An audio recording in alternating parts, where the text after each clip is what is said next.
নিয়ে চলে এলাম আবারও একটা মাছের রেসিপি।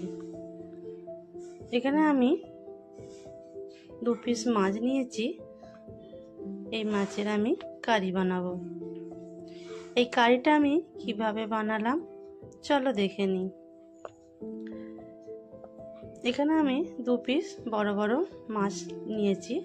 মাছগুলোকে ভালো করে ধুয়ে জল ঝরিয়ে নিয়েছি। তারপরে এতে মাখিয়ে নেব নুন আর হলুদ। ভালো করে মাছ দুটোয় আমি নুন হলুদ মাখিয়ে নিলাম।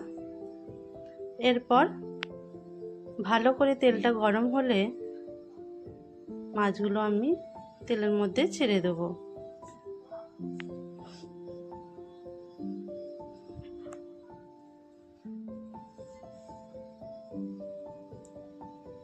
তো এইভাবে আমি উল্টে পাল্টে মাছগুলোকে ভেজে নেব।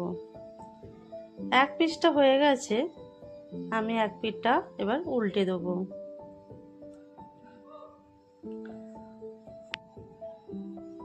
এইরকম মাছ ভাজা খেতে কে কে পছন্দ করো অবশ্যই বলবে। মাছ ভাজা খেতে তো আমার ভীষণই ভালো লাগে। তো দেখো ভাজা হয়ে গেছে, এবার আমি মাছগুলোকে তুলে নেব। খুব সুন্দরভাবে আমি লাল করে মাছগুলো ভেজে নিয়েছি। এরপর ওই তেলের মধ্যে দিয়ে দিলাম কালো জিরে,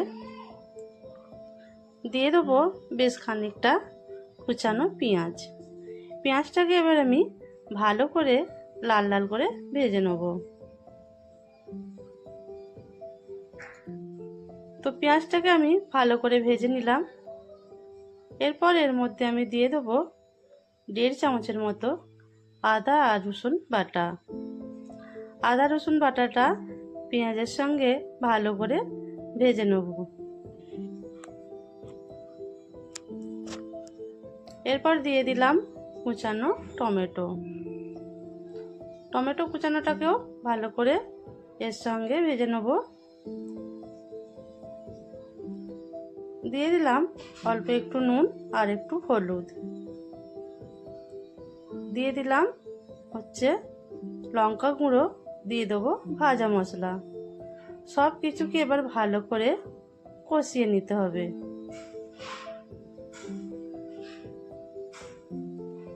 এইভাবে আমি মশলাটা কষিয়ে নিলাম। দিয়ে দেবো অল্প একটু জল, যাতে মশলাটা পুড়ে না যায়। ভালো করে একটু জল দিয়ে মশলাটা আমি কষিয়ে নেব। এরপর দিয়ে দেবো এখানে আমি 4 চামচ নিচ্ছি সর্ষে বাটা। সর্ষে বাটাটাকে আমি ছেঁকে নিয়েছি। তো সর্ষে বাটাটা দিয়ে আবারও কষিয়ে নেব। তো দেখতেই পাচ্ছ ওপরে তেল ভেসে এসছে। এবার আমি পরিমাণ মতো জল এর মধ্যে দিয়ে দেব। জলটা দেবার পর ফুটে উঠলে এর মধ্যে আমি মাছগুলো দিয়ে ফুটিয়ে নেব। তো দেখো ফুটে গেছে, অনেকটা জলও কমে গেছে। ওপর থেকে আমি দিয়ে দিলাম ধনেপাতা কুচি। তোমরা চাইলে গরম মশলাও দিতে পারো। এবার আমি গ্যাসটা অফ করে ঢাকা দিয়ে দেবো। খানিকক্ষণ পরে তোমাদের দেখাচ্ছি।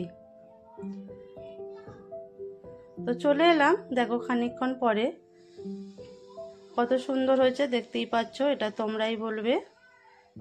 তো আজকের আমার এই মাছের রেসিপিটা কেমন লাগলো অবশ্যই জানিও। আজকের মতো এইটুকুই। বাই।